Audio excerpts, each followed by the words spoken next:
You're listening to a 4x4 Radio Network podcast. Sets those things up. So, and again, thanks again. Okay, so this is show 96.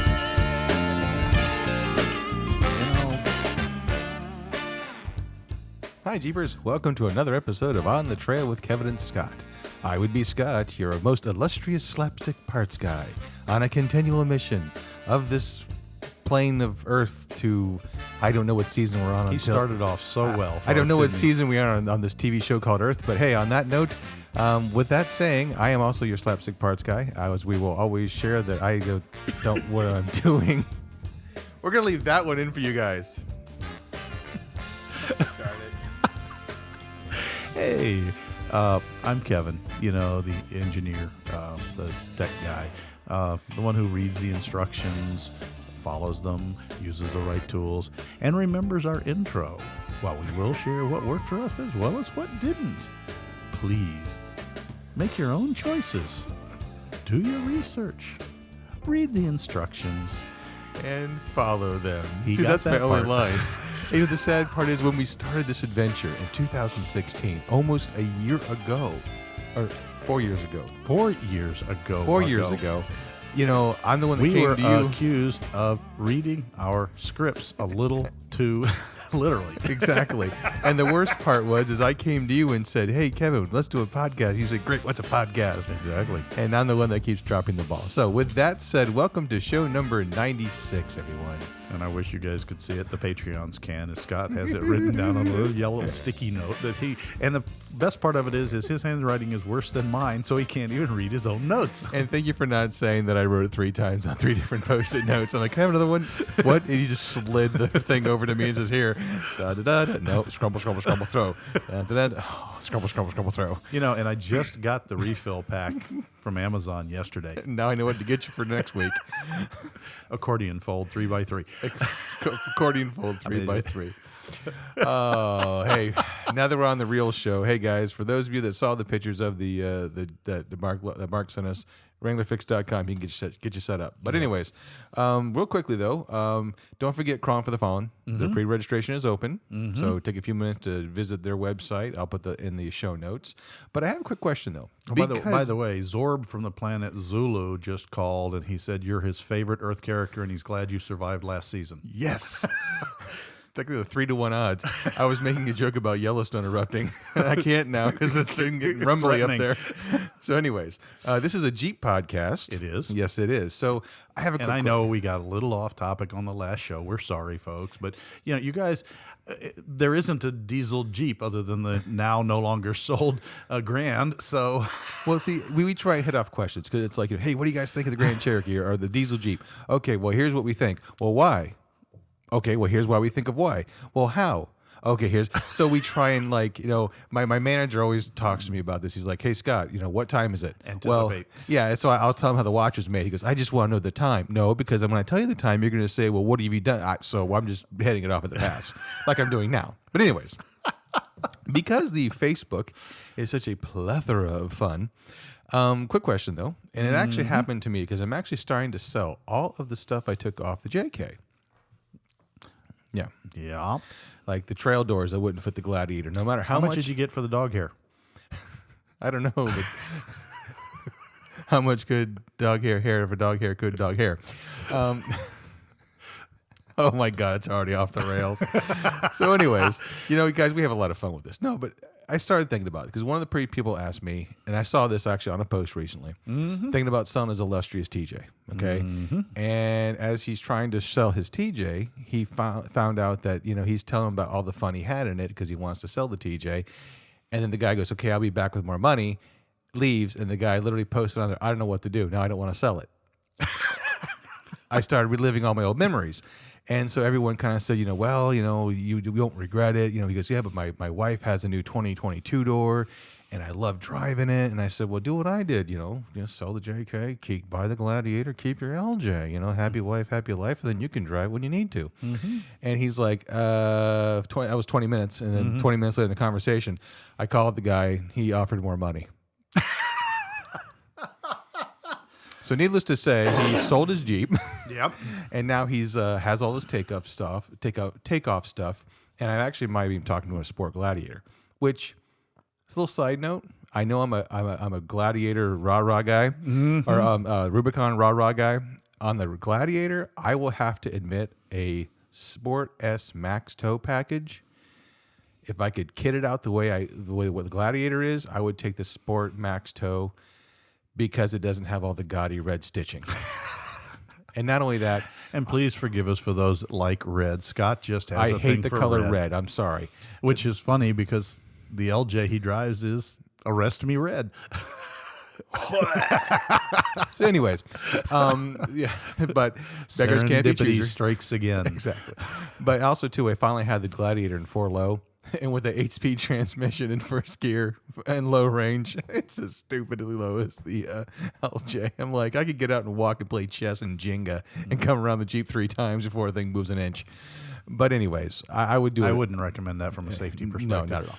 But again, I would do it differently because, like I said, I always talk about the Dana 44's front and rear, yada, yada, yada. I mean, you're getting that with a Gladiator. But more to the point of the story, I know everyone's screaming, get to it, Scott. Stop TikToking. The point is, well, you want to sell your Jeep, you know? And so let's ask a quick question. Why do you want to sell it? You know, is it because you're bored of it and want a new project? Those are questions that you really should start thinking about before you put the ad up and the person has to come back after visiting the ATM. Yep. You know, make sure you want to sell it. You know, there's some things that you need to think about, like, you know, just covering very quick topics. We'll dig deeper, but like, you know, getting it ready. Should you clean it? You know, pricing, marketing. You know, Kevin, I know when we sold the JK, I knew the Bartec seat covers weren't going to add value to the Jeep. I took them off. I knew the Delta Light Bar wasn't going to add money. I took it off because you could sell those separately. So what I did is I took everything off the Jeep that wasn't physically bolted on. It didn't need to be operational, but you know, and I took it all off because those parts are worth more money because it's called parting out a vehicle. Yeah. And you can take it to an extreme, and there are people that do that. There's companies, be honest with you, there's Jeep junkyards that do that to the total extreme, and they buy it, and they basically will sell every piece except the title. Yeah. And for the right, Moving on. So duly noted, and this is your realm more than mine. I tend to buy vehicles and run them till they need to be reconstructed. But occasionally I'll trade in, but they're usually, mine are a little more straightforward need, you know, for an upgrade or downgrade. But in your case, this is your world. You've worked in the car market, both new and used, for a long time. So this is kind of an interesting flip, folks. The technical expert is on the other side of the table for this show. I'm wearing the smarty pants. And that's, of course, a relative term. Absolutely. This headband feels funny. No, anyways, no, but like people ask all the time, you know, like we'll just get right to the get-go. You know, basically getting it ready. Do I need to clean my Jeep? Do I need to do? Here's the deal. If you're going to trade it in and you have over 100,000 miles, the Jeep's going to auction. Mm-hmm. You can bring it in dirty. They're mainly looking for missing fenders, bolts, you know, beating up, you know, dents and major stuff like that because it's going to auction. They're going to get what they can get, and that's going to be it. Your deal is going to fall into the idea of holdback pricing, where they're going to make their money on the holdback pricing of selling the new unit and not really making any money off yours. Mm-hmm. Now, if your Jeep's under 100,000 miles, I would spend a little bit extra money. I'd keep it clean. You know, cleaner vehicles tend to be easier to resell. Mm-hmm. You know, it's easier to just wipe off the dust on the dash than try to regrow carpet that's been worn away. Mm-hmm. You know, take a few minutes and clean. You know, we're going to talk about trading in a vehicle right now. Okay, you know, just start with trade in, not outright sell. Just the trading. Now, pricing. If you're going to trade in your Jeep, Kelly Blue Book is a way to start, but that's not what you're going to get. Because they're using Kelly Blue Book to resell your vehicle. Right.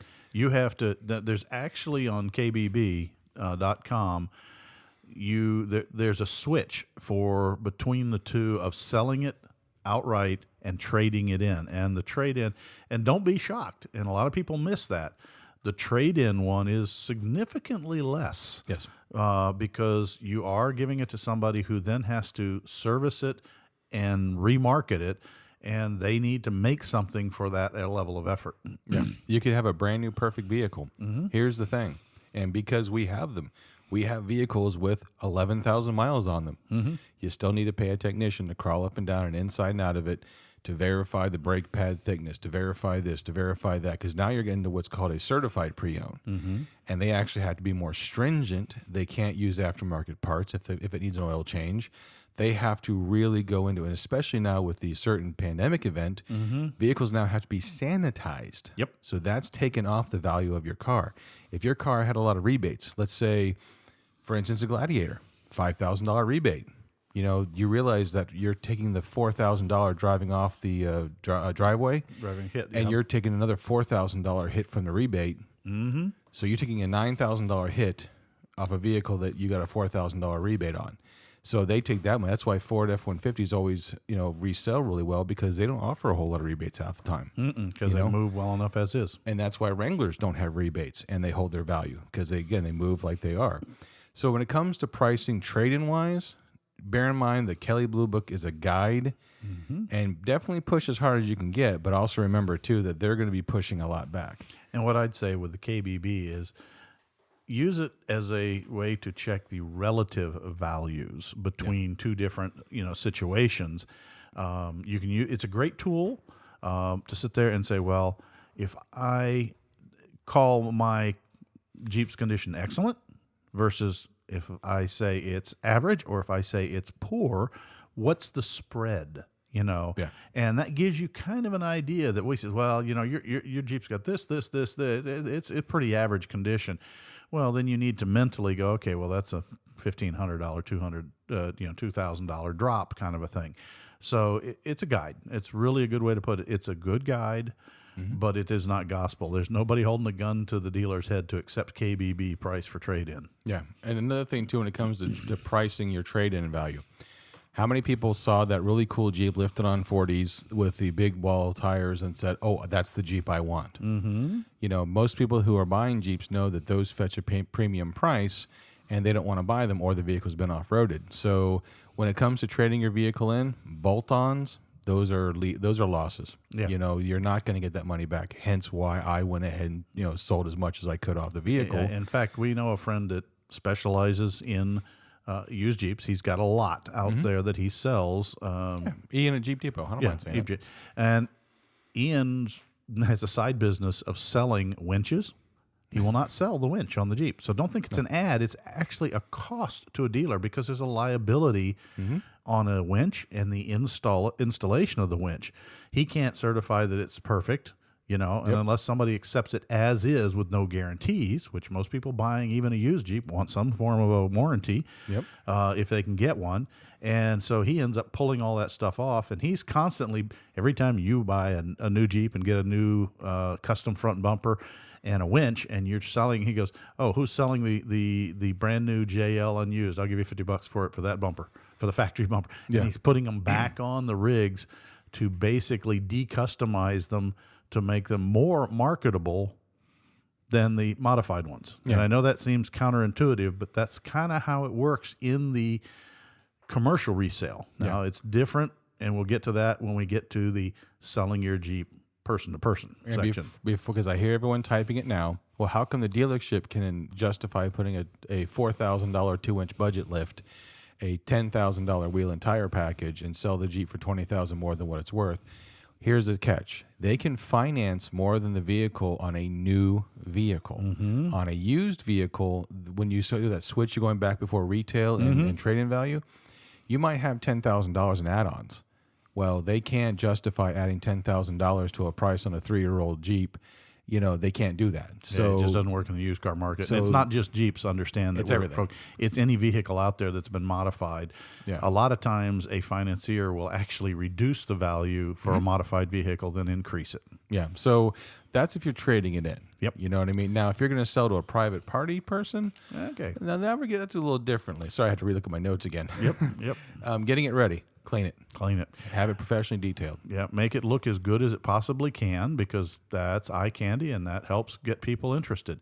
Do maintenance on it if you haven't already. You know, go ahead and say, well, look, I've just done plugs, I've done the coolant, the oil change, the filter's brand new. An old trick from the truckers world and the tractor world actually worked for me one time. I bought a oil filter that was white. I believe it was a Napa brand that was the white, and I wrote the mileage and date on it that most truckers do to remind them this is when it was last changed. Right. Well, the person was looking at the vehicle and they opened the hood and they're going, what's the writing on that? I said, oh, that's the date and time that was changed. And it was only about 3 weeks ago. He says, so you just did that? So I said, yeah, I can show you the receipts for the components. Yeah. So, that kind of lets people know that you're doing the maintenance and doing the service and that they're getting something that's basically as ready to roll as whatever age vehicle is. Well, that's like when I sold my my YJ. I asked for a premium price because I had a hard top, soft top, and a 3-ring binder that was 4 inches thick, full of every receipt of every part I put on that vehicle. Mm-hmm. And believe me, that was $16,000 in receipts. Wow. And every single one of them had a lifetime warranty, with the exception of the engine, from AutoZone. So not only were they buying the Jeep, but they're also getting They were buying all the warranties. the warranty too. So any receipts, any records, any maintenance you can keep up, great, put it on there. But again, when it comes to that pricing of that Jeep, remember what we talked about is that you're basically going to have ability. You're going to have to try and sell that Jeep as it is to a buyer that wants that Jeep as it is. Mm-hmm. And you hopefully will get somebody who wants it as is. Yeah. So, I mean, unless you're putting a V8 swap in it, you know what I mean? You're probably not going to recoup your bumpers, your winch, and your lift and your tires. Because there has to be those there anyway to make it a street legal vehicle. And the fact that you decided to put upgraded ones on to suit your fancy doesn't mean that it matters to anybody else.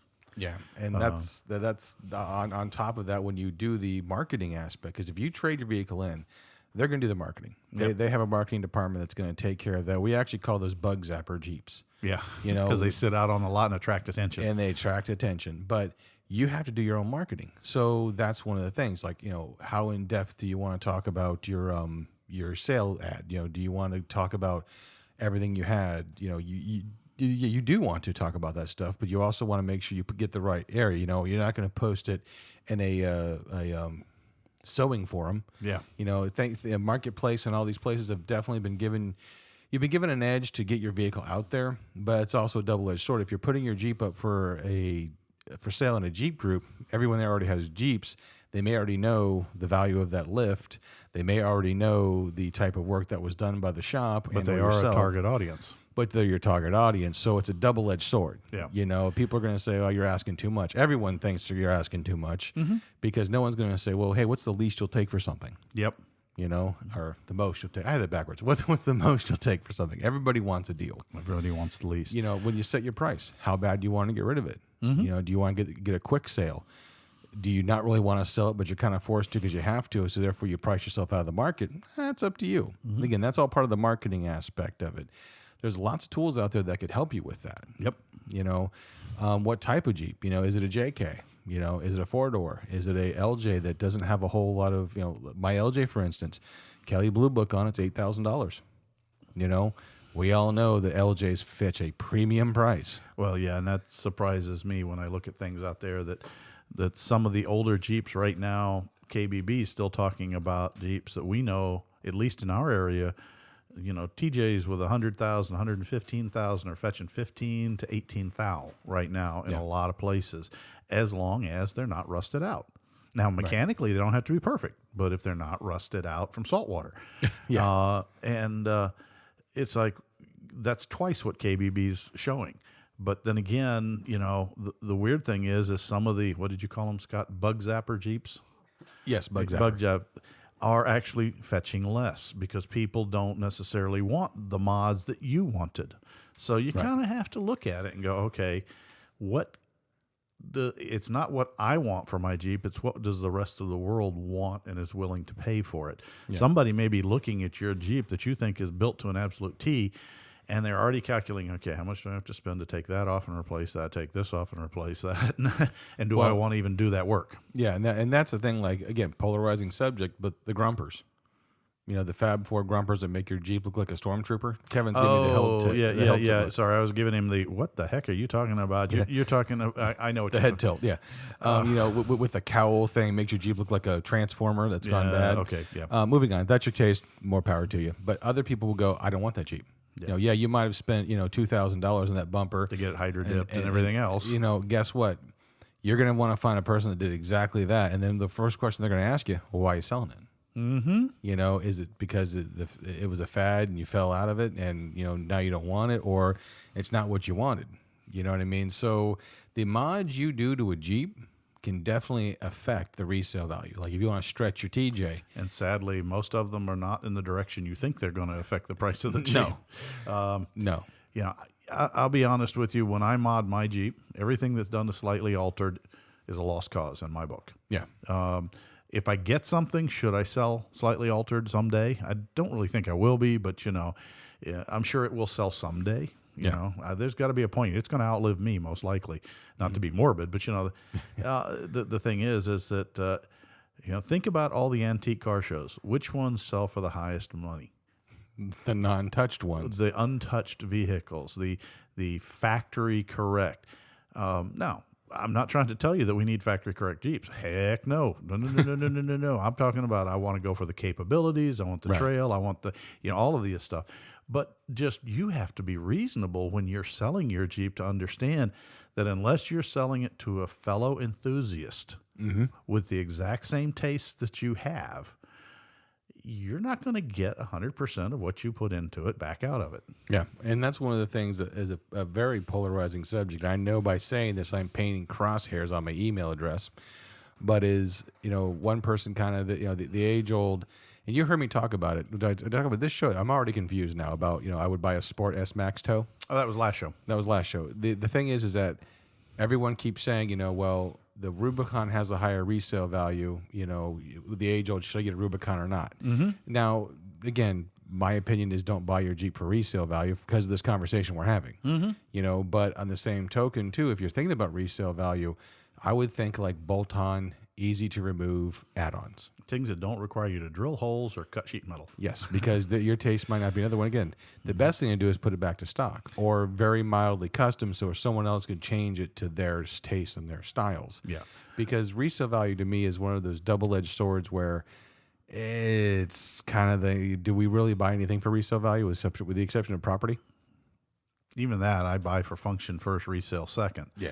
But that's a very good point.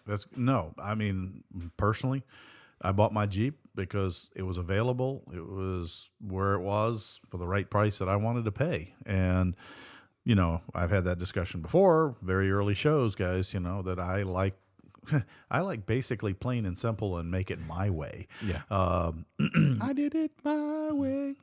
Well, yeah. I don't sing it, but, it's my Jeep. It's built my way. You did break dance it and mime it in the driveway earlier.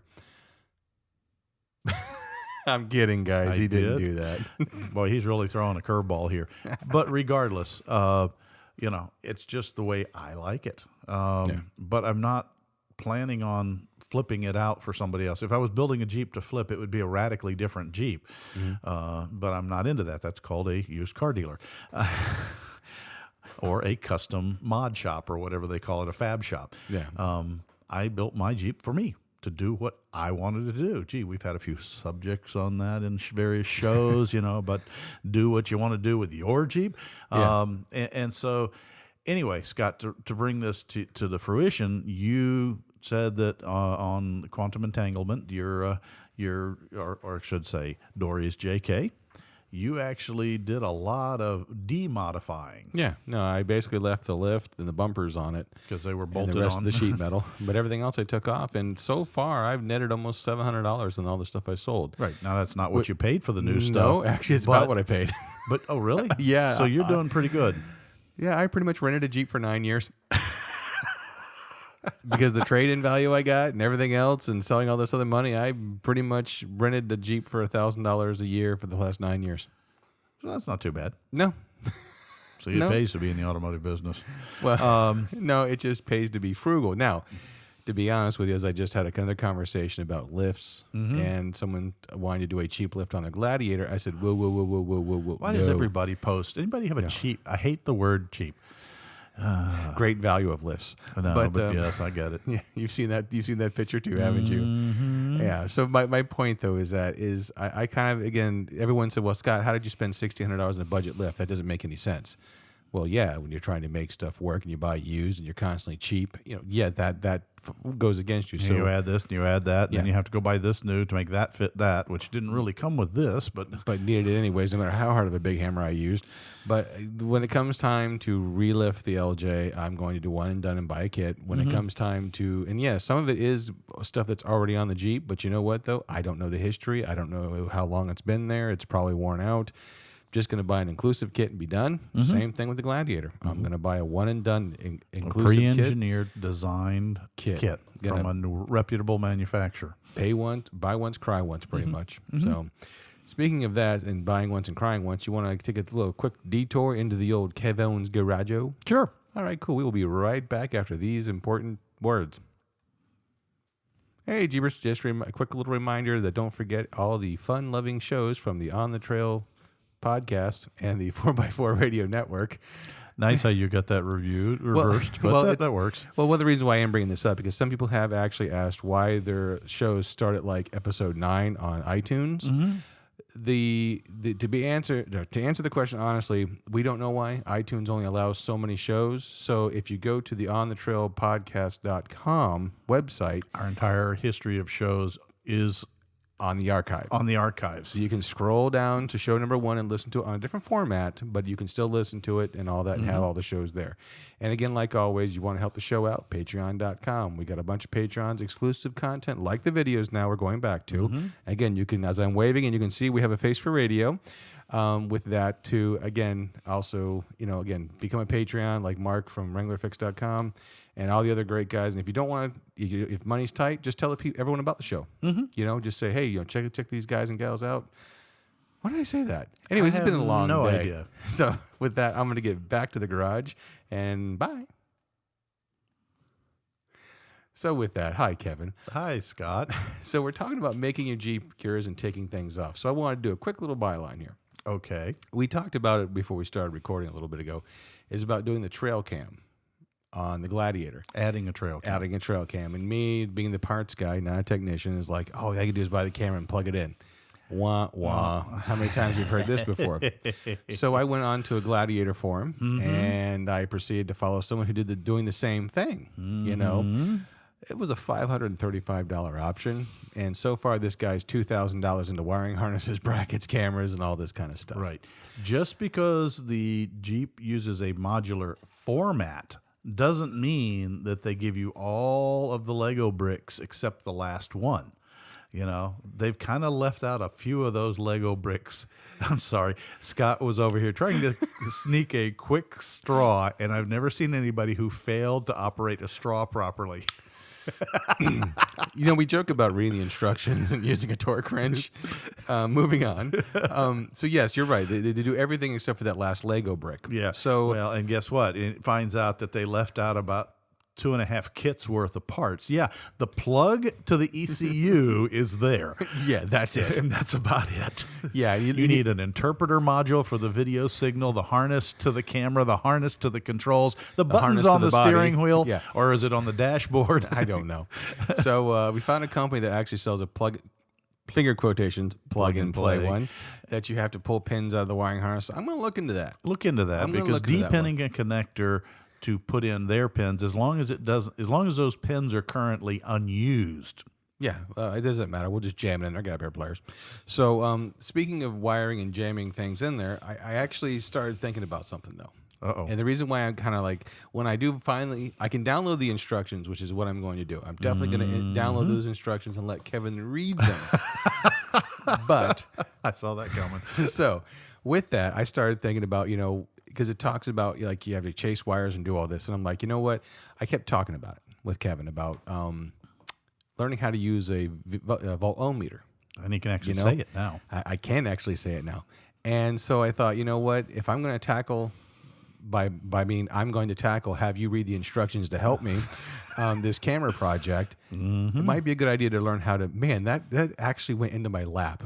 That drank, I feel it seeping through my underwear right now. It's very disturbing. So in case anybody wonders, I spilled my drink a little bit. But the good news is, I kept it away from all the equipment. Sacrificed. Yeah. So the equipment's on the table, guys, before you wonder why the laptop's in my lap. But anyway, so I took some time. Well, Kevin took some time to teach me how to use a VU today, which is really kind of cool. VOM. Yeah, VU VOM. is the meter that's on Yes, the recording I know. right now. I promise you all, I kind of know what I'm doing. So, saying that, and hold on, because you can't see it here, I'm actually doing this right now. I'm holding my VU VOM, volt ohm meter. Dang it! There. I'm holding it in my hand so Patreon viewers can see it. My volt ohm meter. Yeah. That Kevin actually Just call it a multi-tester. It's also called a multi-tester. Yes. So I learned how to use that today, and it's actually kind of funny we're bringing this up because I'm going to let Kevin explain things. What's even more funner is the fact of that 4 shows ago we talked about the part sitting on the floorboard of my Jeep that we haven't changed out yet. As he's teaching me, he's like, if we only had a switch, I'm like, oh, we do. I haven't changed it yet. And Kevin gave me the large raised eyebrow going, it's still on the floor. And I'm like, yes, sir. So we go out and we decide to test it. Folks, it's a 1-bolt change out too, outside the Jeep, no less. Outside the Jeep. Finish that statement. Meaty paw arms, trying to get into the 7 slots. Well, I wasn't saying anything about the skill of the operator. Yeah. And what makes it even more funny, I take my rings off, set them on the hood of the Jeep. That was hilarious. And I'm sitting there, I take my watch off and put it on top of the hood, and I'm getting in there. I'm going, Imagine, if you will, he's standing in front of a red TJ with a big Q winch on it. So he's reaching around that through the slots in the grill, trying to undo a bolt that's facing forward. So the nut is facing backwards towards the condenser. So It's hot. And it's hot. And I'm going, do you really want to do that? Yeah, I've got it. And he managed to not wound himself taking the I like how you preface this. not, in taking the sensor bolt loose. Then he promptly could not get the sensor unplugged, left that for me, and then went to put his jewelry back on. My rings that were sitting out in the hot sun. It was sitting in the hot sun, and his ring is a dark metal with a black band, and it was probably about 135 degrees in the Florida sun. On top of a hot TJ hood. You get up in the back, like, and I hear him screaming over there. I was like, what's the matter? like, rings hot. And then I promptly put them in my pocket. You'd think I'd learn, You'd think I'd learn. Yeah, Well, so this is where I'm going to let the professor take over because it was actually kind of funny because I think I was a pretty good student because Kevin will actually still teach me things now. But the mysticism on a VU meter, VOM meter, voltmeter, basically is funny because when I did car stereo installation, everyone's going to laugh. I just kind of turned it until I went beep, beep, beep. Okay, I got continuity. Yeah, that wire's good. Okay, I'm going to keep hitting buttons until I see 12 volts on the battery. Okay, good. I got 12 volts. We're good. I never actually know how to use one. So, Kevin, I'm going to turn this over to you. What do you think, buddy? Oh, you made great progress. He is working with a older unit. For those of you who know what a voltometer is, or even more importantly for those who don't, he's got I don't even know what brand it is. It's the $12 brand. Yeah, actually it's better than the usual $12 brand. It's a decent mini meter. It is a manual meter, however, with a digital readout. And what that means is that it has different switch settings for ranges, not just volt, ohm. You actually have to pick what range. Are you working in a 200 volt scale, a 20 volt scale, a 2 volt scale? Are you working AC or DC voltages? Are you doing amperage? Are you doing resistance? Are you doing continuity? I'm not going to try and teach you guys verbally how to use a voltometer. There's plenty of videos out there that show you the best way to use them. But the biggest thing to know when you're getting a voltometer is a couple of things. And it really, when Scott and I were doing it, I have a fluke meter myself, and it's a pretty good 700 series. Not the most expensive by any stretch of the imagination. But what it is it's really nice because it is digital and what they call auto ranging. And now, what we had to do with Scott was make sure he understood that he was checking. We used it for checking the temperature sensor for the ambient air on the Jeep up front in the grill. We took it out because his air conditioner was misbehaving. Right. And unbeknownst to me, the wiring diagram doesn't tell you this, but when you dig into the programming, the Jeep TJs have the possibility, I will say, of 2 ambient air temperature sensors. And they're one on the driver's side, one on the passenger side, and they're little black sensors that kind of little blunt points sticking up into the airstream that's coming through the radiator. One of them is fed information back to the PCM or ECM. You know, technically it's both in a Jeep, powertrain control and engine control. And the other one, if you have the optional auto dimming mirror with a temperature. Yeah. And so, interesting, they don't share. You know, I was not aware of that myself till we started digging through the factory service manual wiring diagram and found out, nope, it's not. Now, all it is a resistor, a variable resistor, often called a thermistor, but basically it means is the higher the temperature, the resistance changes, it cools, it changes the other way. Which is one thing Kevin neglected to tell me, because I'm holding the thermistor and I'm holding the probes, and he's like, what's the reading? I don't know, it's going up. Kevin, well, why is it going up? And he's kind of chuckling because he's holding the thermistor with his body heat is going up. And I'm making the resistance it go up. change. I'm like, what? Here I am thinking I'm doing it wrong. And I'm making the thermometer, for lack of a better term, in the little plastic heat up. It was heat funny. up as he's reading, and it keeps changing the. So for those of you who say I'm too rough on Kevin, he gets me back. He really does. In subtle ways. But the key here was to show him that this is one of the ways, and we were looking for one example that you use a tester, is a lot of the sensors on your Jeep are based on a variable resistor. Believe it or not, your volume control on your radio is a variable resistor, and a lot of the older radios too. So it's the same idea. TPS sensor. Yeah, and what did you basically said? Oh, like the little slot car speed controllers. Zoom. There's off and under the couch. Yeah, exactly. Zing.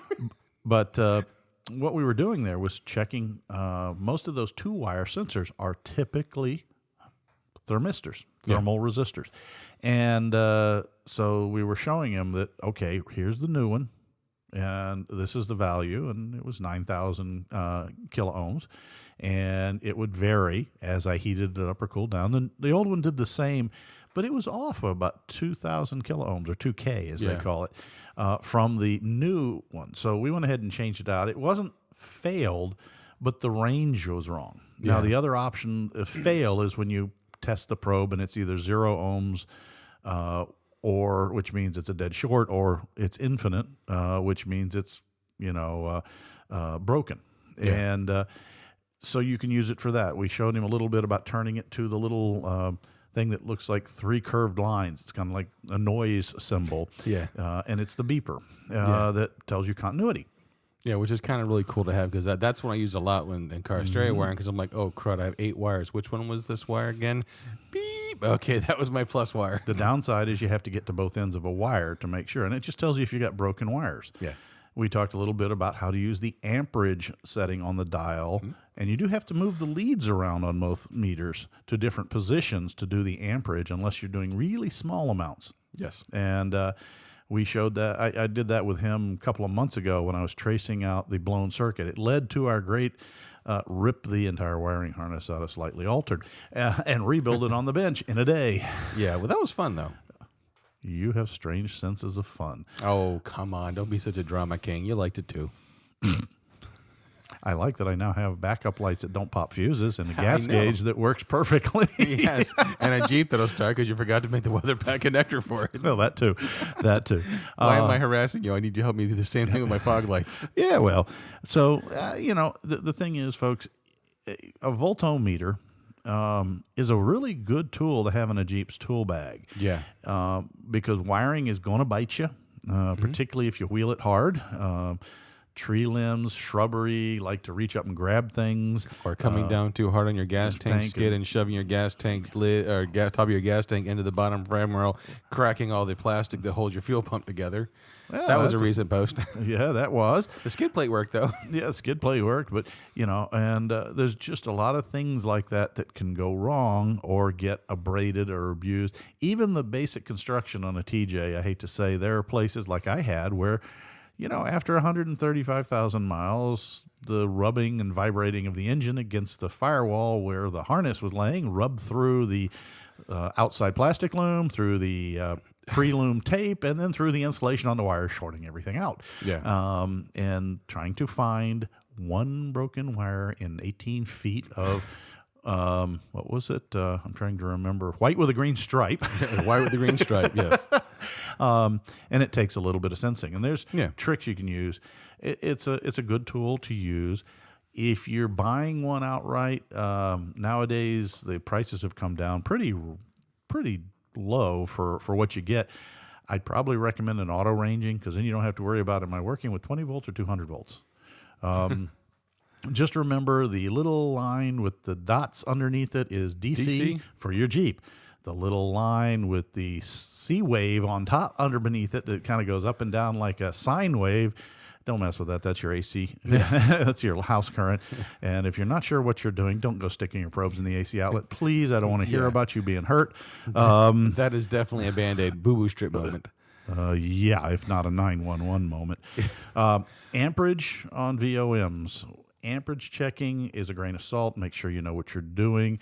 Scott's, as I told him, it's both his and mine are 10 amp. Yeah. The difference is his is 10 amps with a physical glass tube fuse inside. So if he pulls 8.1, he's opening up the meter and putting a new. And tell me the last time you saw one of those 1/4-inch glass tube fuses. On a 72 Volkswagen Beetle. Yeah. Okay. Whereas the newer ones have circuit breakers and overload protection, so they won't do it. Now, do I use it? Oh yeah. It is a great, when you're trying to track down why a fuse is blowing, and as long as the fuse is 10 or low, and I know there are higher ones, but you can also get VOMs with higher amperage. But I actually take the fuse out and plug the leads in from the amp meter in place of the fuse. Yeah. And then I can watch the draw, and I can move wires around, and then all of a sudden I see it spike to overload. Oh, gee, I've got the area where the short is. Yeah. Well, and the one thing you talked about really cool is one of our friends with his TJ, Bert, he caught his blower motor on fire. Yep. And you taught a really cool idea that you can, I honestly think it's almost a maintenance thing. Once a year, take these probes and put it to the horseshoe. Yep. You told me, you reminded me to talk about the horseshoe. The horseshoe is ohms or resistance. And you have the blower motor off, you unplug it, and you put the terminals on the two wires or whatever. And read the coil ohmage. And if it's over a certain amount, then it might be time As to they swap age, out. you will watch their ohmage go up due to wear and tear. And as the ohmage goes up, the amperage draw also will go up, because it needs to produce the power to spin the fan as the fan gets worse and worse and worse. Yep. And you can kind of get a warning that it's going to die. And rather than it blowing and taking out your speed control resistor pack, it's just a lot of fun with a VOM meter. And yes, I realize I'm a little twisted on what I call fun. You don't have to send me emails and tell me that. But On the Trail Podcast at gmail.com. Attention, Kevin. But it's a great tool, and we're probably talking about, we've got some interest from folks about us doing a little bit of a video about just basic VOM use with your Jeep. And we may do that if we get enough of you that say, hey, yeah, I'd watch that. Yeah. Because, like I said, for me, when it's an electrical issue, everybody's, break out the computer. I talked about last time looking into a programmer. This isn't programmer stuff. This is about, why did my left fog lights out and my right one's still lit? And every time I honk the horn, the wipers go. Well, and that's VOM kind of stuff. Okay, volt-ohm meters or a priest. And then I don't go priest, I go power probe. Yeah. And just so you guys know, power probes are great tools, but they are basically a little tiny volt-ohm meter, skinny down to just 12 volt functions, and long leads. Yes. But otherwise, you can do anything you can do with power probe with a VOM, just with maybe some extra wire and some alligator clips. So both are good, and maybe we'll talk about that further if you're interested in that kind of stuff. And again, we need you to tell us what you're interested in, because as we've said since day one, this is really your show, not ours. Yeah, we're just the talking heads. Yeah. Well, actually, he's the talking heads, and the validity and the instructional and the smarts.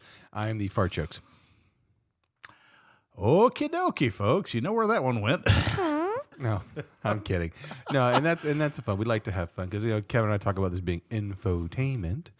So, anything else while we're here in your garage, sir? Because I think we covered our list. Oh, we're doing pretty good.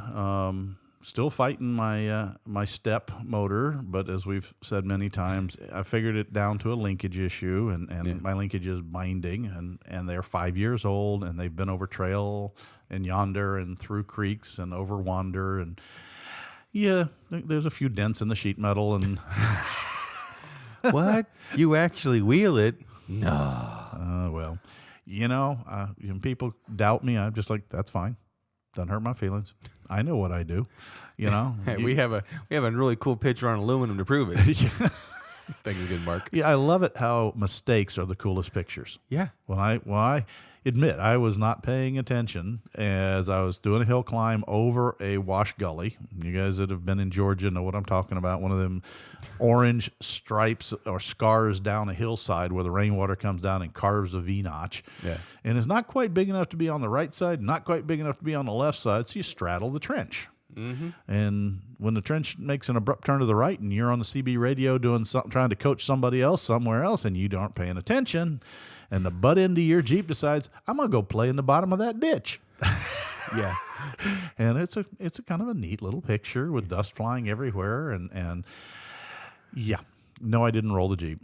No, it felt like it was going to, but it didn't roll the Jeep. And, you know, it's good news because it was Scott and Dory behind me in their Jeep following me up the line. And if I'd rolled over, I'd have been on top of them. And we'd had a double-decker Jeep. Hey, at least they're both same color. Does that mean we would have had to start talking in an English accent if it was a double-decker? Nope. I'm going to stop you right there. But anywho, no, we're hanging in there. Every day, one more step, you know, in the progress of life. You know, we are in Florida, rainy season, hurricane season.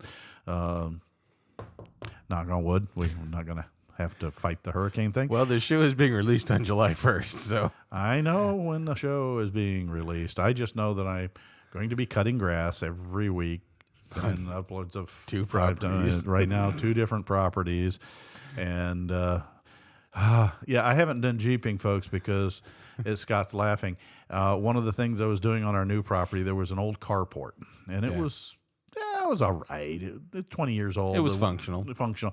And I got into it, and I cleaned it up, straightened it up, dug beside the post, and made it back straight up and down, and then proceeded to reframe and skin it in and put a door on it and turn it into a small barn, about 20 by 24 feet by about 8 feet high inside, as a place to put my tractor. It's a tractor house. It is a barn for a tractor, and it's implements because there's about 3 acres of land out there that's all grass. There's not a tree, there's not a shrub, there's some weeds, but there's a lot of Bahia grass. And right now, with the rain, the sun, and 90-some freaking degrees. No, you're forgetting a key ingredient. Yeah. 102% humidity. Well, that too. I just said humidity. I got a lot of grass to cut. Yeah. So I'm hurrying. We are building a new home, if that hasn't come apparent to you. We bought the property last year. We're working with a great builder right now. It's a very interesting home. It will also include a significant barn, not this little one. This one's just a temporary. Yeah. And this new barn will house a brand new OTT garage facility. I'm hoping to put in a 4-post lift, as well as, you know, some shop space, a little studio, and a little man cave in the corner. And we'll definitely let you know, and we'll put a video out showing you through the new spaces. But that's probably still a good year away before we get that far. But in the meantime, I'm taking care of 2 properties. Yes. And pretty soon it's going to be Kevin and Scott and Man Cave in the Corner. Well, that's going to be our radio name. Oh, heavens. I'm Man Cave. You're the corner. And that's, kids, is how you not be invited back to this house. Oh, well, you know, I knew that when I started the show with him. And that's the thing. As I going back to the wiring thing, I joke. I mean, because, you know, as far as wiring goes, you know, I really did fumble my way through the VOM meter. But it actually is kind of nice to know, because I mean, I do know how to wire it. I do know some stuff. Yeah, you do. But it's kind of nice to take that few extra moments to know. And again, seeing it how you used as a tool. And I hate to go back to it, but it's actually really cool, because in the business I do, way too much parts changer. Way too much, you know, just swap the part out. You know, this is what's wrong, and doom it. You know, $2,000 later, we're still swapping parts. And I told the story 1,000 times about, you know, spending $800 on my $500 truck for a $50 problem. taking that time to learn to use these meters can save you a ton of money, because then you can see current draw. You can actually diagnose stuff. That's the thing. That's the key. And I tell folks, particularly for the Wranglers, almost all of the earlier models, and I'll say even now the JK's factory service manuals are becoming available online as downloads, and I got to give props to Chrysler for that. For Jeep, their service manuals are absolutely fantastic. They are, for me, well organized with good data. Each section of the vehicle, you were talking about your air conditioner. There's a chapter. What's it called? Air conditioning and heating. Yeah. And you go there, and the first thing it does is it tells you this is how the system's intended to work. Then you get down to a paragraph on operations. It tells you, well, the ECM reads this, and then it triggers that. And if you turn your switch on, your switch actually goes out and checks the high pressure and the low pressures, and then it feeds back to the ECM, and the ECM then actually engages the relay to bring the clutch in. Yeah, I made the joke about it being like, the ECM's Houston and the switch is the go, no go for launch, go, no go for launch, and then all of a sudden, boom, you got AC. Yeah. The days of the old, you threw a switch on the dash and 12 volts flew out there and did something magical. Yeah. Well, and that's the thing is, like, me being guilty of this, I'm thinking, well, just throw 12 volts to it, see if it comes on. I never knew it talked to 3 different switches before. So, yeah, you could send 12 volts down the line and it'll work. Until it doesn't. Until something dies, usually catastrophically. And you start to see if you're willing to take the time. And I'm not telling you that everybody needs to, but I think it's a great idea. The sections include things on, okay, here's the wiring diagram.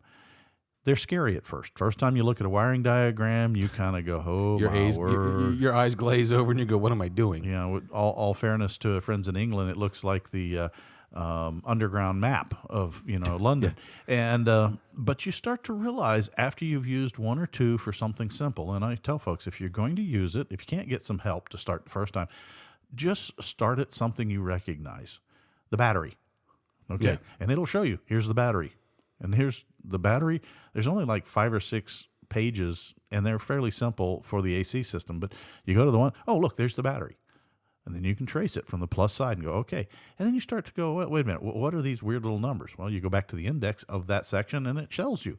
Well, that's the wire gauge. That's the pin in the connector. S means a splice with some other circuit.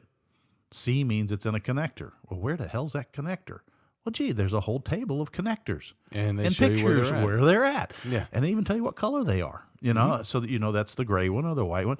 And all of a sudden, you really quickly, just without even doing anything, you start to become more familiar with how your Jeep works, where problems can lie, and you start going down and you start seeing, well, okay, here's a trinary switch telling me it's high pressure or it's low pressure, and gee, how does that affect? And the neat thing is they're simplified because they don't show grounds. They don't show the chassis ground. They just show a little dot with a G. And that simply means it's the wire. It's the black wire that goes over that screw that you unscrewed on the firewall, or that one screw under the left driver's door speaker that seems to have 15,000 black wires going to it. That's the dash ground. Oh, so that one on the firewall is G103, and the one on the other side is G105. Oh, so anything. Oh, that thing I took off. Let me go see what else is under G10. Oh, I shouldn't have taken that away. That's the kind of stuff. You suddenly start to understand your Jeep as a system, and it really helps, when you're troubleshooting issues, is what can go wrong. And if you want to, like if you have your own Jeep group out there, you get one of these things and you collectively on your own have a learning day. Mm-hmm. Get a couple of texts and you sit there and host your own learning party. You know what I mean? There's nothing wrong. You guys can't have, once the social gathering, you can come back together with this stuff, but use these manuals and the time to learn about your Jeep, because on the trail, it's everyone, everyone gets out together. You know what I mean? Mm-hmm. Everyone can teach each other. You save more money for Jeep mods and, going out to dinner or whatever.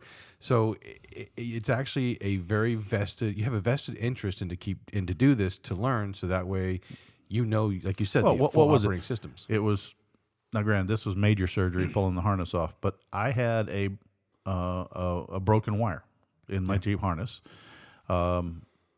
Most people would have just I got to replace the harness. Yeah. Okay. And what did we come up with that harness? Oh, that harness was like $3,000. $3,000 You had me look if it up. you can find it. Yeah. Okay, because it's discontinued. The actual repair was about 15 cents for the heat shrink self-soldering connector to replace the damaged area. 8 hours, well, it was about 6.5 hours to find it. Now, what's the average labor rate for a tech? Depending on where you're at, but anywhere from 50 to 120. Okay, so at 7 hours, that could be anywhere from $350 to $700. Okay, for a 15-cent Repair. Or $3,000 plus the hours to pull and replace the harness. So yeah, I saved a lot of money. Yeah. Even though it was a little bit of a head knocker, I made some improvements. I headed off some other problems. Yep. And, everybody looks at me and goes, you pulled your engine harness out of your Jeep and replaced it. Does it still run? Yeah. Yeah, it runs fine. It really does. Well, because you took it methodical. Yeah. Yeah. And I think my expense was the heat shrink tubing, about a 6-foot piece of red-orange wire to replace the fuel pump lead. Repair that someone else did. A little bit of blue tape for marking which wire was plugged where. And you did some upgrades with the proper heat shrinking tubing and the other stuff. You went a little overkill, but you won't I have think that problem I may again. have spent $10. Yeah. Well, 20 including lunch. Well, that's true. I did pay for lunch. But, and that's the thing, folks, is that this isn't just a geek's way of getting a jollies out of the wiring. This is a chance for you to do your own work, save a heck of a lot of money. And I underline a heck of a lot of money. Yep.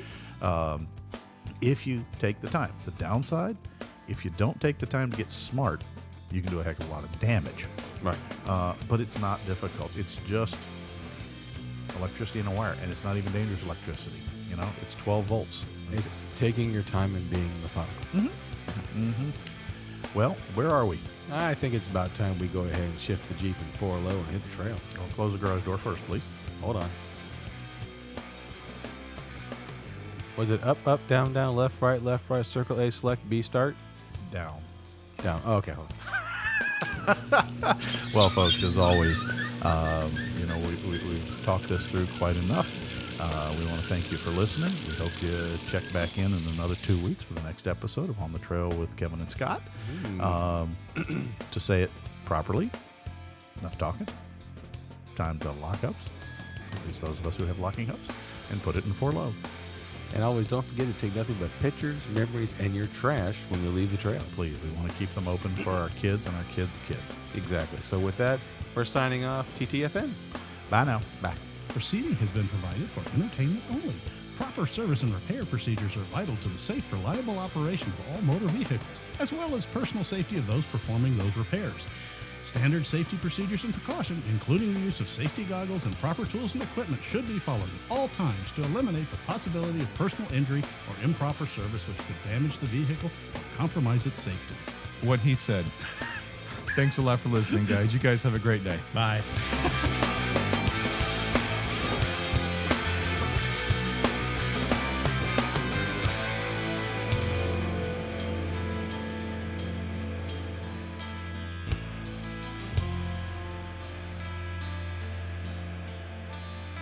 This has been a Bent Axle Media production.